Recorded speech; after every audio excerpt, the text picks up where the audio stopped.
Hello and welcome to the Stateside Soccer Show. My name is Jordan. With me, as always, is Logan. How are you today, Logan?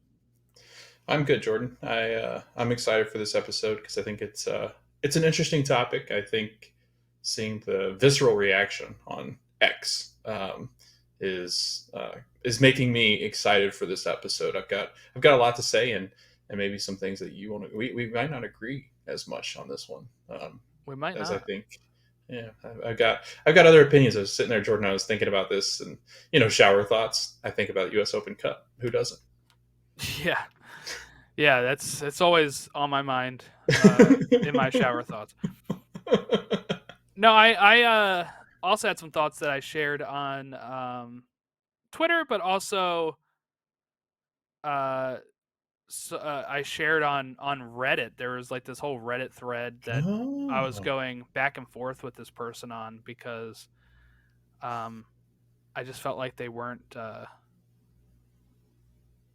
don't know. I think they were being a little. I don't want to say like hypocritical, but not looking at it at the full picture, I guess. So yes, we're going to talk U.S. Open Cup reaction. That's what this is all about here. Um, so look, we had an episode in December or something, right? January, December. That was all Hmm. about the MLS tried to pull out of the Open Cup and wanted just their MLS Next Pro teams to take part. U.S. Soccer said no, and we kind of didn't know what the rest of the season was going to be. I just thought maybe okay, we'll just do all teams this year, and they'll figure out what they're doing after this. But they came out with the format, so let's take a look at the official format. This was released March 1st, Friday news drop, so that way it would get overlooked. Um, U.S. Soccer has finalized the format of the 2024 Lamar Hunt U.S. Open Cup, which includes 96 teams from across the amateur and professional ranks, playing a total of 95 games from March to September.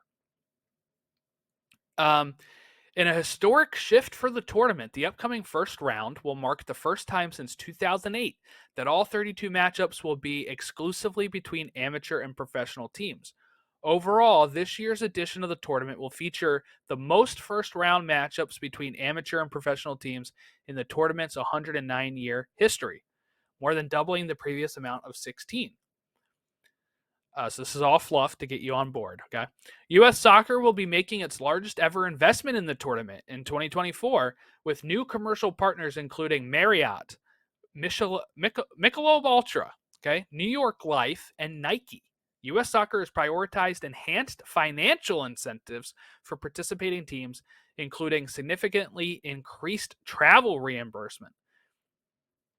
The Federation's financial commitment also represents the most significant effort to date towards promotion of the tournament, underscoring U.S. Soccer's dedication to fostering a more vibrant Lamar Hunt U.S. Open experience for fans and teams alike. So, one, they had to put out 3 paragraphs before they tell you the bad news. So, they're like, here's all the good news. All right, we're going to have the most this, the most that, the most money. All that is good, by the way. If they can get the production behind this better, if they can actually find TV deals for this, that would be better and would probably make teams like MLS more invested in the tournament. Um, the Lamar Hunt U.S. Open Cup is the U.S. Soccer's club championship and has crowned a champion annually since 1914, except for 2020 and 2021 due to COVID. The historic tournament is conducted on a single game knockout basis and open to all professional and amateur teams affiliated with U.S. Soccer. It is the oldest ongoing national soccer competition in the U.S. and the world's third longest continuously run national cup tournament. All right, so the first round, this is all, I'm reading this all from ussoccer.com. All right, I'm not winging this. The first round of the 2024 U.S. Open Cup will consist of 32 games with 32 amateur clubs from the Open Division, meeting 32 professional teams from Division 3. The Open Division representatives include 11 qualifying round winners, 11 League Two USL teams, 8 NPSL teams, the USASA National Amateur Cup champion, and the UPSL Spring champion. Division 3 representatives include 12 US League 1 teams, 9 NISA teams, and 11 MLS Next Pro teams. The winners of the first round will play each other in the second round of the tournament. The winners of the second round will then be matched up against 16 Division II professional teams from the USL Championship, which will enter the competition in the third round. The remaining 8 USL Championship teams and 8 MLS teams will enter in the round of 32, along with the winners of the third round. The 8 USL champion teams the 8 USL Championship teams include 2023 League champion Phoenix Rising, and the next 7 best teams from 2023 standings enter the round of 32. The MLS clubs participating in the 2024 Champions Cup and their MLS Next Pro teams were excluded from the selection process for the 2024 US Open Cup, which was determined based on results in the 2023 regular season. See below for the full list of participating teams. So that would be Atlanta United, FC Dallas, Houston Dynamo, because they're the previous defending champion, LAFC, RSL, San Jose Earthquakes, Seattle Sounders, and Sporting Kansas City. And the first round kicks off March 19th through March 21st. So we're coming up on that. All right, Logan, I guess your thoughts on the general format of this. I think the more teams that they could involve from lower level tier leagues and even amateur leagues, I think that component's interesting because as the MLS clubs have kind of obviously decreased the number, I think adding in some of these clubs that and honestly, like the format before could have had similar numbers, but I think that the MLS kind of getting out of the way adds in more intrigue because it'll add more as far as like the lower clubs are concerned. I think it adds in more opportunities for the lower clubs to compete in the tournament that normally wouldn't be there because MLS would be holding those spots. So I think on that aspect, it does allow for some of these lower tier teams to play in a competition against professional athletes and really make a name for their amateur clubs. And I think some of those amateur clubs, Jordan, are clubs that are interested in also joining in professional leagues at some point. So I think that's one of the benefits, I guess, of MLS moving out of the way some is that it does allow for some of these smaller teams to compete in a different round or advance into a different round and play. But I think ultimately that part of it, like the setup and including more teams than ever, and historically they've been able to add more teams. I think that's enticing for at least if you're fans of the lower tier teams that you're finally in a competition where you get to play some of these clubs. So what I'll say is this is better than nothing. Yeah. Right? This is better than all of the MLS clubs being pulled out. And I'll go through the history of the Open Cup in a second here. But do I want every MLS team in this cup? Yes. Do I think that the cup can survive without every team? Yes, I do. Now, the reason why you can't have all MLS clubs pull out of this is because that probably would not kill the cup. It would be a big blow because what type of TV deal are they going to get if they can't have MLS clubs? Because those are the people that are going to probably watch more than the amateur side that averages 500 people to their little game, right? Like, that just is what it is. But what I want to clarify with this, that anybody that thinks that this itself is going to kill the cup, I disagree. Let's look at the history. All right. So some people are like, hey, like you can't, like this won't count as being a legitimate champion because the best teams are not playing in this, or not enough MLS teams are playing in this. So 2011, 40 teams participated in the US Open Cup. That's at 40. We're at 90 something now. We had 40 teams participate in the tournament proper. This is what I'm going to say, because all of this stuff that they just said is about the tournament proper, not the qualifying rounds. That they don't count. All right. This is the tournament proper. The tournament proper 2011, we had 40 teams. 11 USL Pro teams entered in the first round. 9 USL PDL, that's League 2 now. 4 NPSL, and 8 USA SA clubs entered. The second round, they continued. The third round, 8 MLS clubs entered. Funny, that's how many we're getting this year. 8 clubs. This is how they figured out which 8 MLS clubs. I know back then we had less teams, but bear with me here. 6 of them qualified through league standing. It was the top 6 in the Supporter Shield rankings would get into this automatic bids into the Open Cup. And in 2011, they based it off 2010. So Galaxy, RSL, Red Bulls, Dallas, Columbus, and Seattle got in to the U.S. Open Cup. The champion was Seattle, by the way. They won the U.S. Open Cup. This was on their run where they won like 4 in a row. Then they had qualifying. So here's what I was saying. So on Reddit, somebody was like, I just said my thoughts first there, which was something along the lines of, I'm a big Open Cup fan, but in the history of the Cup, there have been seasons where not all MLS clubs have played. Even in Seattle's run of 4 in a row is very limited MLS participation. But do we look back at those years as not real Open Cup champs? Not really. Hopefully the Cup is able to survive and continue to survive, and hopefully U.S. Soccer is seriously about upping their financial input. We need better broadcasts. I don't think this is the death of the Cup in any way. Seattle fan came back and said limited MLS participation is not correct. I said, how so? 2011 at 8 teams. That's very limited. They said all 16 MLS teams played qualifying games to enter.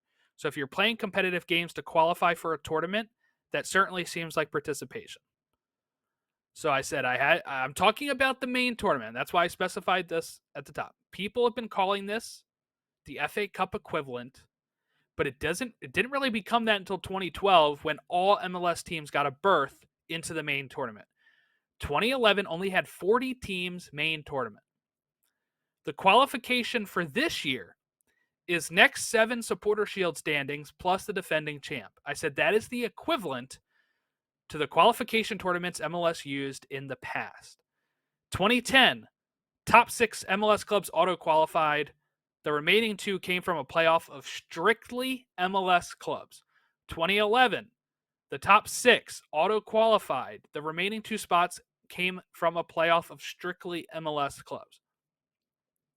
So for this edition, you could say that all teams participated since it is basing the qualification from the MLS previous season results like those 2 other editions did.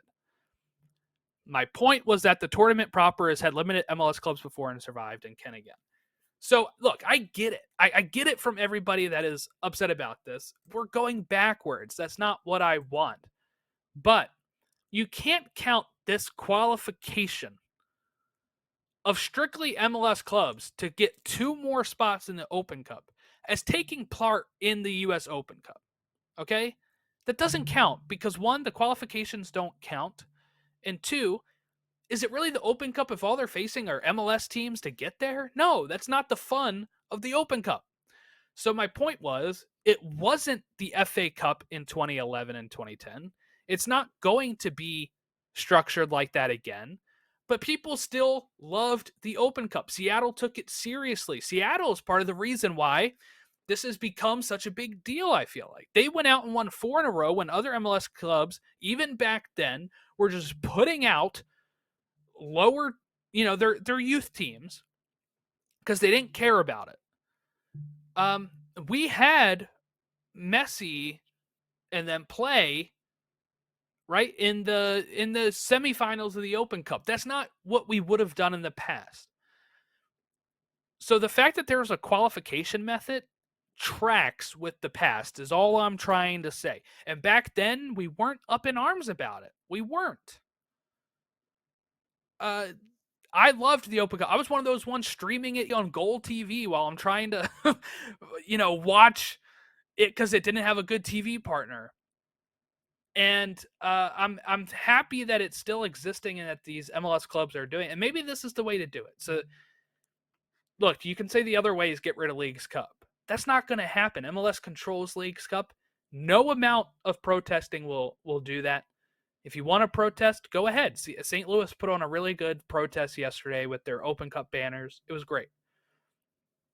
But my main point is, for fixture congestion, if you want to have just the 7 next runners up in Supporter Shield that didn't get CCC, that's fine. I think that works.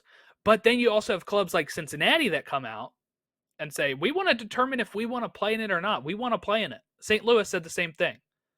And I think maybe it should be up for the individual club if they want to participate or not.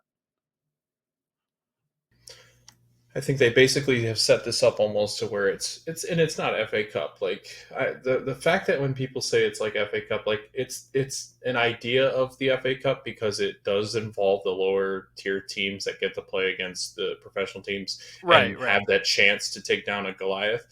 But it's not. It will never be because one and not to put down any of the lower tier teams is it just doesn't have the following. Like those smaller clubs in England that are in League Two or even in the National League, they have such a huge following because of where they are. It's in And their a lot of those DNA. cities, yeah, it's ingrained into their family for hundreds of years. The River Hounds are not ingrained into anybody's bloodstream for hundreds of years because the country's not even that old. So it that's where it's tough is that I do feel bad for the smaller clubs that do get revenue from this because I think they see more revenue than they ever see when they're playing an MLS side, and they do see that competition increase, and they do get to see fans do come out to these games and pack these small stadiums or parks that they play in or basketball stadiums. Hell, if I know where they play sometimes. But again, I think it does hurt the smaller clubs. It always hurts. Everything always hurts the smaller clubs, no matter what they decide to do. Leagues Cup hurts the smaller clubs because that's time. Summer is usually a dead time in MLS, and maybe you have more interest to go see some of these clubs. MLS Next Pro, that hurt smaller clubs because these bigger clubs are now having a feeder system. But again, if people are mad about that, but you go and support a Major League Baseball team, you're doing the exact same thing because Well, there what are they're upset independent about leagues. more with the MLS Next Pro is that they're entering markets of the I get it. other, Yeah. Yeah. like the smaller clubs, and they're trying to like stamp them out a bit. Yeah. That's what I would say with that. Yeah, and I get it. But again, if they turn the MLS Next Pro into more like a minor league system, nobody's complaining about it. Nobody complains about minor league baseball. So it is that similar effect. And I get it. You want to stick to your roots. What soccer became in England was because these smaller clubs turn these giants into the giants that they become. But to and then to blame solely on MLS is stupid because U.S. Soccer Federation they did not help matters, and the fact that like it didn't seem like they took this tournament seriously, Jordan, until people started to get pissed off because MLS threatened them that we're not going to compete. Because let's be honest, like these MLS clubs that are hosting these Tuesday night games against Sacramento Republic, they're losing money. They have to pay staff to man the gates, security, concessions, like their TV, like, and nobody's going to watch, not enough people are going to watch Sacramento Republic play Orlando City. Like, it doesn't financially make a whole lot of sense. And people are like, well, they're just greedy. I'm like, okay, so if you had a business and you were losing money, would you also be in this boat of like, well, we'll just keep doing it because it's cool? Like, no, you're not going to keep doing something like that. And I do feel bad for the small clubs. And I think it is greed, but that's what this whole system has run upon. And that's what American sports run on. England sports. Like if you support one of the big 6 or 8 in England, you are also greedy because you are putting your investment into these clubs. Like if you're Manchester City, Arsenal, United, they don't spend money, but like, you know what I mean? Liverpool, you're supporting a big financial corporation is what you're doing. And it's the same thing. Like, and people are going to get frustrated on Twitter. It's the natural reaction to go after, well, they're picking on the small teams. But let's be honest, guys. Like, there are a group of people out there, and I don't want to, make anybody mad about, if they support like their local clubs, but it doesn't make sense for MLS to put everything they have into this tournament if the investment's not there. And that's why I think that U.S. Soccer Federation went out and look what we did with these sponsors. Look who we're working with, and now MLS wants back out.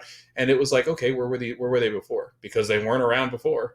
Like, why did you just kind of stall out and not have these sponsorships? The fact that they say we're going to really push marketing now, that means they didn't before. So don't just blame MLS. This is U.S. Federation too. Like, this is the U.S. problem. And the U.S. soccer, do we not forget? Like, it seems like everybody just forgets the past with U.S. Soccer Fed. Like, the Soccer Federation, they're scum too. Like, Oh like no, a lot of people were blaming them too yeah, for what they said as it's just bowing down to.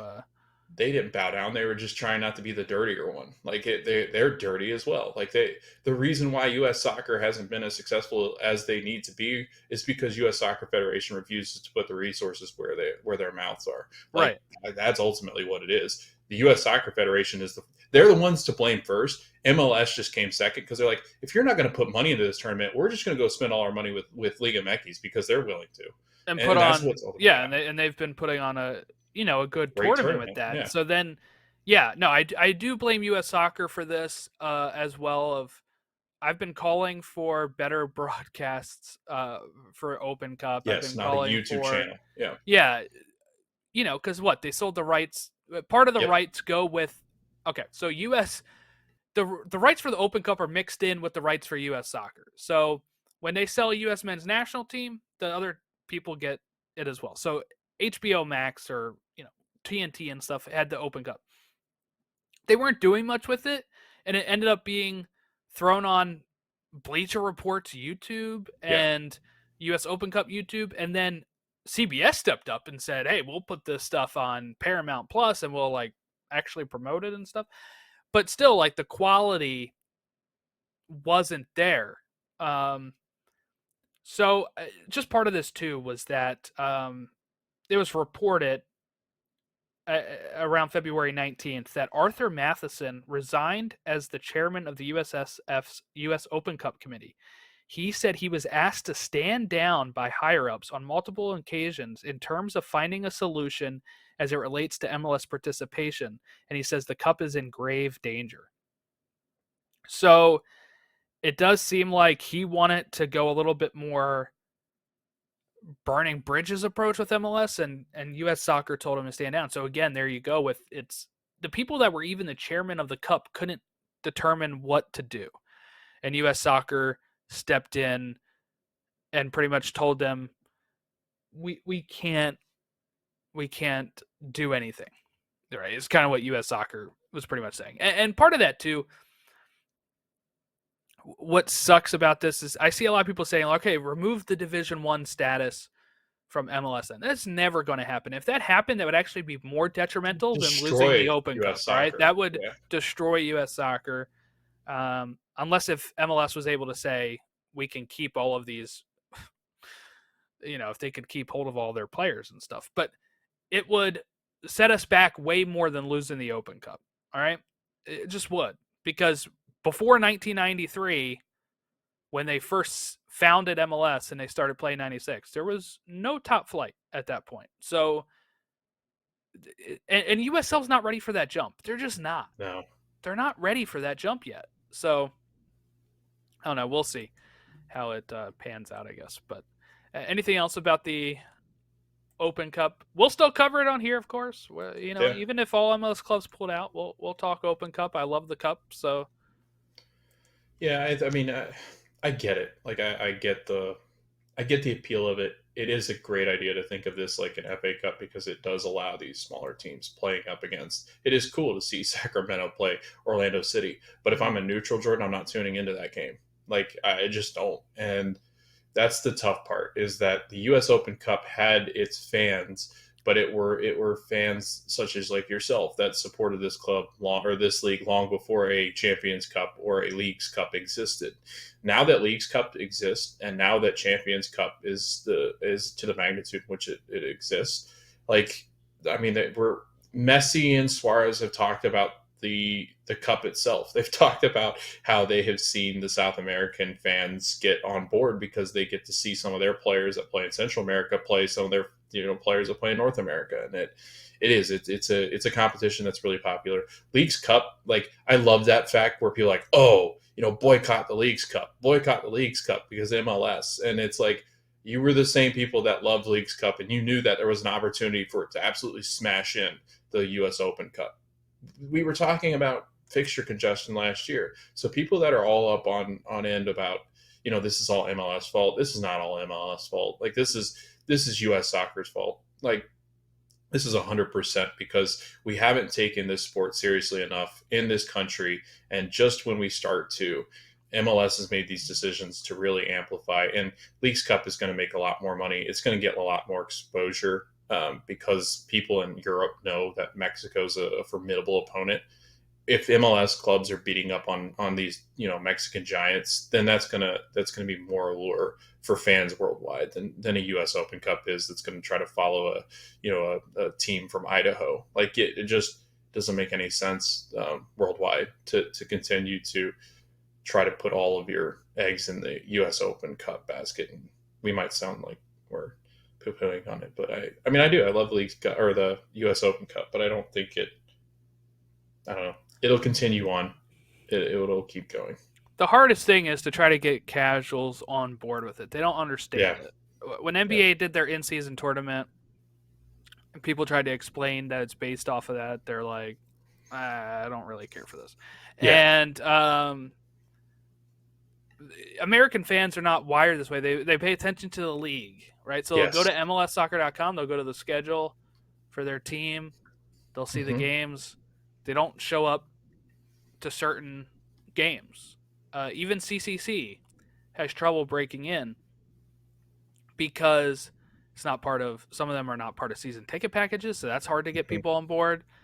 Then you also have when these games take place midweek for Open Cup and for CCC, and with CONCACAF setting the times for that, which we'll get into when we talk Champions Yeah. Cup and stuff. It's 6 o'clock on a Tuesday. You better Mm-hmm. be home and be ready to either watch the game on TV or get to the game, get to the stadium. So it is right where it'll be 10 o'clock Eastern, and you're like, why are we having such a late game?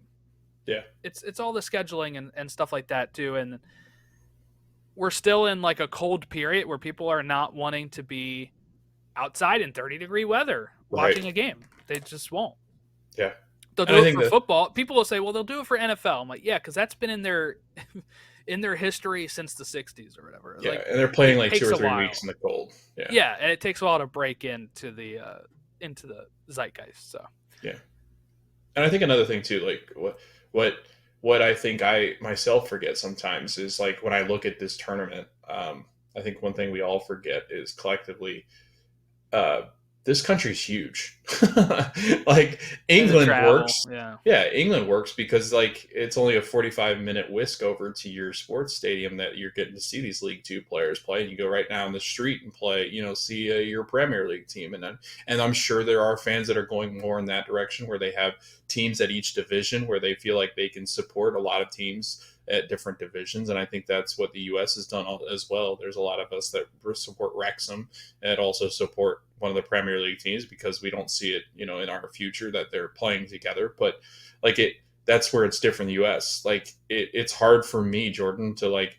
It's hard for me to drive over to see the Tampa Bay Rowdies. Like I'd love to go see a Rowdies game, but it's an hour and a half for me. Like that's a 3 hour back and forth, not to mention the game. So that's like a 5 hour 5 hour. trip. Like, you know what I mean? So that's what's tough. The locality of the teams, unless you have a team in your backyard that you support, nobody else as a neutral is supporting like Indy 11 from Florida. Like it's just not happening. So that's the challenge too, I think. All right, so you can leave in the comments tell us how wrong we are. Tell us your thoughts on the Open Cup changes for this year. I'm just not sounding the alarm right now. This cup can still survive like this, and but if you want to protest, I'm not going to tell you not to. Go ahead and do what you Yeah. need to do that. But you can reach us at Stateside Show on Facebook, Twitter, Instagram, uh, TikTok, all of those great places.